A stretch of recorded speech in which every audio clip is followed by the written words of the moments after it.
Pernah nggak lu ngerasa belum terjadi apa-apa yang besar, tapi kepala udah capek duluan? Baru bangun udah ada yang dipikirin, belum mulai kerja udah ada yang dikejar. Belum ada masalah besar pun badan rasanya tetap tegang, seolah-olah hidup selalu punya alasan baru buat bikin kita waspada. Dan anehnya, makin kesini rasa kayak gitu makin terasa normal, seolah hidup memang nggak pernah benar-benar kasih ruang buat tenang lama-lama. Habis satu urusan, datang urusan lain. Habis satu tekanan, muncul tekanan baru. Jadi yang bikin capek bukan cuma masalah besar, tapi kenyataan bahwa hampir setiap hari kita hidup dalam mode siap siaga. Kalau itu terasa familiar, mungkin masalahnya bukan karena lu lemah. Mungkin karena hidup yang kita jalani memang lebih gampang bikin stres daripada bikin bahagia. Dan di video kali ini gue akan bahas kenapa hidup sering terasa seperti didesain untuk bikin kita terus tegang, terus mikir, terus berjaga, dan bukan benar-benar untuk merasa tenang.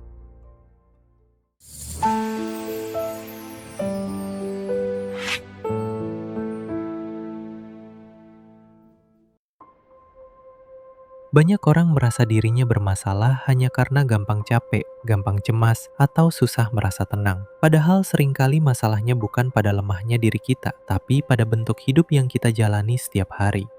Hidup sekarang dipenuhi tuntutan yang datang terus-menerus, tapi jarang terasa selesai. Ada tekanan soal kerja, uang, relasi, masa depan, kesehatan, keluarga, dan citra diri. Belum lagi notifikasi, perbandingan sosial, berita buruk, dan rasa takut tertinggal. Semuanya mungkin terlihat kecil kalau dipisah satu persatu, tapi justru karena datangnya terus-menerus, efeknya jadi menumpuk. Yang bikin berat sering bukan satu badai besar, tapi gerimis kecil yang gak berhenti. Bukan satu kejadian yang menghancurkan, tapi banyak hal kecil yang bikin pikiran gak pernah benar-benar istirahat. Jadi kalau kita sering merasa tegang, itu belum tentu berarti kita rapuh. Bisa jadi kita cuma hidup terlalu lama di lingkungan yang terus menarik perhatian, energi, dan rasa aman kita sedikit demi sedikit. Salah satu hal yang paling bikin manusia cepat stres adalah ketidakpastian. Kalau rasa sakit itu jelas, kadang kita masih lebih mudah menghadapinya. Tapi kalau yang muncul adalah rasa nggak tahu nanti gimana, justru itu yang sering bikin pikiran muter tanpa henti. nggak tahu pekerjaan aman atau enggak, Nggak tahu hubungan ini akan bertahan atau enggak. Nggak tahu masa depan akan membaik atau malah makin berat. Nggak tahu apakah semua usaha ini nanti ada hasilnya atau enggak. Ketidakpastian seperti itu bikin pikiran sulit menutup satu bab dengan tenang, karena yang dihadapi bukan sesuatu yang sudah jelas bentuknya, tapi kemungkinan-kemungkinan yang terus bercabang. Dan saat seseorang hidup terlalu lama dalam kondisi seperti itu, tubuh memang bisa diam, tapi batin tetap siaga. Makanya hidup modern terasa melelahkan bukan cuma karena banyak masalah, tapi karena banyak hal terasa nggak benar-benar pasti. Kepala akhirnya jarang istirahat penuh. Selalu ada bagian dari diri kita yang tetap berjaga, tetap menghitung risiko, tetap bersiap kalau sesuatu berjalan lebih buruk dari yang kita harapkan.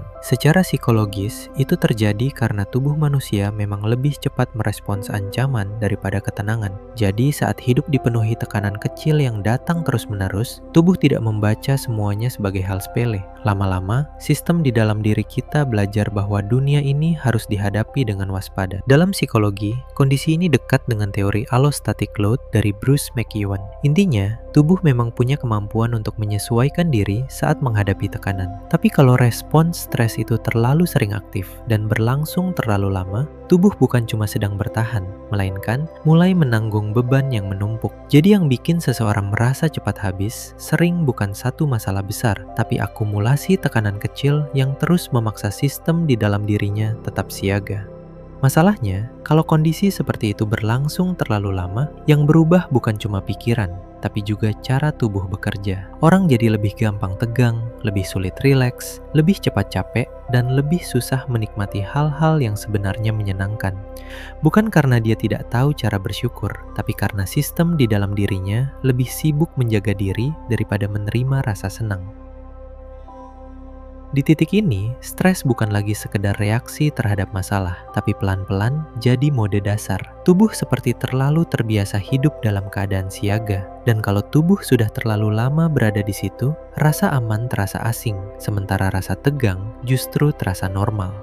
Itulah kenapa banyak orang bilang, gue nggak tahu kenapa, tapi rasanya capek terus. padahal tidak selalu ada satu masalah besar yang sedang terjadi. Karena yang menguras bukan cuma kejadian besar, tapi akumulasi tekanan kecil yang tidak pernah benar-benar selesai. Jadi, secara psikologis, hidup modern memang membuat manusia lebih mudah jatuh ke mode bertahan daripada mode bahagia.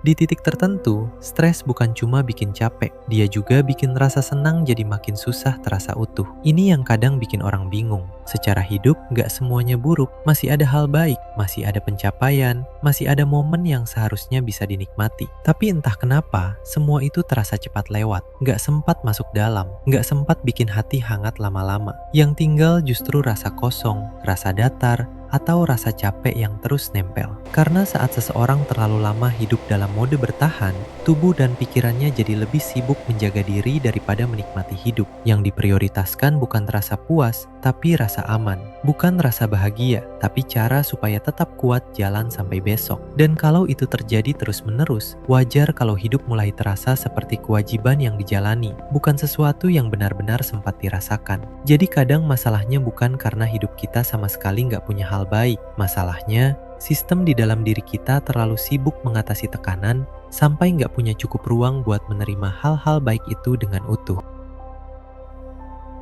Mungkin kalimat ini terdengar pahit, tapi penting untuk jujur. Hidup memang lebih dulu mendorong manusia untuk bertahan, baru setelah itu memberi ruang untuk bahagia. Artinya, yang paling mudah aktif dalam diri kita memang kewaspadaan. Kita lebih cepat menangkap ancaman daripada ketenangan. Lebih cepat merasa ada yang salah daripada merasa semuanya baik-baik saja. Bukan karena kita rusak, tapi karena hidup sejak awal memang lebih dekat ke urusan bertahan daripada urusan puas. Secara filosofis, ini yang sering bikin banyak orang kecewa. Kita tumbuh dengan bayangan bahwa hidup seharusnya membawa kita ke keadaan stabil, tenang, dan bahagia. Padahal kenyataannya, hidup lebih sering bergerak dari satu masalah ke masalah lain, dari satu penyesuaian ke penyesuaian berikutnya. Jadi kalau kita menunggu hidup tiba-tiba berubah jadi tempat yang sepenuhnya tenang, kemungkinan besar kita akan terus merasa ada yang kurang. Di titik ini, pemikiran Epictetus dari filsafat Stoa terasa relevan. Intinya, yang membuat manusia makin menderita seringkali bukan cuma kenyataan yang berat, tapi juga tuntutan batin bahwa hidup seharusnya berjalan sesuai keinginan kita. Saat kita berharap dunia harus selalu nyaman,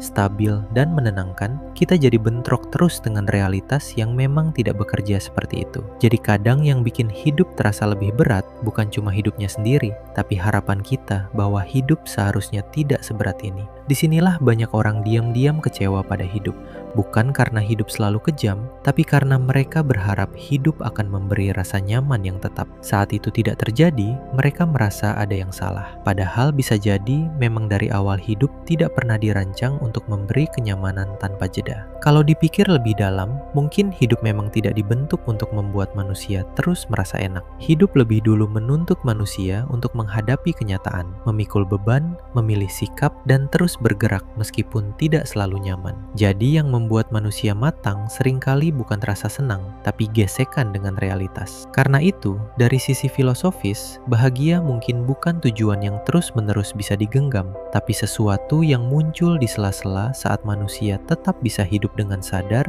di tengah dunia yang tidak selalu ramah. Jadi persoalannya bukan kenapa hidup tidak selalu bikin bahagia, tapi kenapa kita terus berharap hidup harus terasa seperti itu. Kalau begitu, mungkin yang perlu kita terima adalah kenyataan bahwa hidup memang tidak pernah benar-benar kosong dari tekanan. Akan selalu ada yang dipikirkan, ada yang belum selesai, ada yang meleset, dan ada hal-hal yang datang di luar kendali kita. Jadi kalau hidup terasa berat, itu belum tentu karena ada yang salah. Bisa jadi memang seperti inilah bentuk hidup itu sendiri. Kalau sudah begitu, berarti yang bisa kita usahakan bukan hidup yang sepenuhnya bebas stres. Yang lebih realistis adalah bagaimana kita tetap menjalani hidup dengan lebih tenang, meskipun masalah tetap ada. Bukan berarti kita harus pura-pura kuat atau seolah-olah semuanya baik-baik saja. Tapi setidaknya kita belajar bahwa tenang bukan sesuatu yang baru bisa dirasakan setelah semua urusan selesai. Justru karena urusan tidak pernah benar-benar selesai, kita perlu belajar tenang di tengah semua itu. Di sini banyak orang sering keliru. Kita membayangkan nanti akan ada satu fase di mana semuanya beres, lalu kita bisa hidup dengan damai. Padahal biasanya tidak begitu. Satu masalah selesai, datang lagi hal lain. Satu tekanan lewat, muncul lagi bentuk tekanan yang baru. Jadi kalau kita terus menunggu hidup jadi ringan dulu, baru mau merasa tenang, kemungkinan besar kita akan terus menunggu. Karena itu, yang lebih penting bukan menunggu hidup berubah total, tapi belajar menjalani hidup yang memang seperti ini. Hidup yang kadang sempit, kadang berat, kadang melelahkan, tapi tetap harus dijalani. Dan di titik itu, rasa syukur jadi penting. Bukan karena hidup selalu baik-baik saja, tapi karena tanpa syukur, perhatian kita akan habis hanya untuk hal-hal yang kurang. Padahal di tengah hari yang berat pun, sering masih ada hal kecil yang membuat kita tetap sanggup jalan. Masih ada tubuh yang bertahan, masih ada orang yang peduli, masih ada hari yang bisa dilewati, dan masih ada jeda-jeda kecil yang bikin semuanya belum runtuh. Lalu soal bahagia, mungkin memang dari awal dia bukan sesuatu yang tinggal terus. Mungkin bahagia memang datang sebentar, lalu pergi lagi. Tapi justru itu yang membuatnya tetap berarti. Bahagia tidak harus selalu besar. Kadang dia muncul dalam bentuk kecil. Hati yang sedikit lebih ringan, obrolan yang hangat, satu hari yang tidak terlalu sesak, atau momen singkat saat kita merasa hidup belum seburuk itu. Jadi meskipun hidup tidak selalu memberi kebahagiaan yang menetap, bukan berarti hidup tidak punya hal yang layak disyukuri. Jadi mungkin pada akhirnya hidup memang seperti ini. Tidak pernah benar-benar sepi dari stres, tidak pernah sepenuhnya tenang, dan tidak selalu memberi bahagia dalam bentuk yang besar. Tapi mungkin justru karena itu, yang perlu kita cari bukan hidup yang bebas masalah, melainkan hati yang tidak ikut runtuh setiap kali masalah datang. Bukan kebahagiaan yang terus tinggal, tapi kemampuan untuk tetap tenang, tetap sadar, dan tetap bersyukur meskipun hidup tidak pernah sepenuhnya ringan. Demikian pembahasan kali ini. Kalau menurut lu pembahasan ini membuka sudut pandang baru, kasih pendapat lu di komentar. Like dan subscribe kalau lu mau konten seperti ini terus lanjut. See you in another dimension.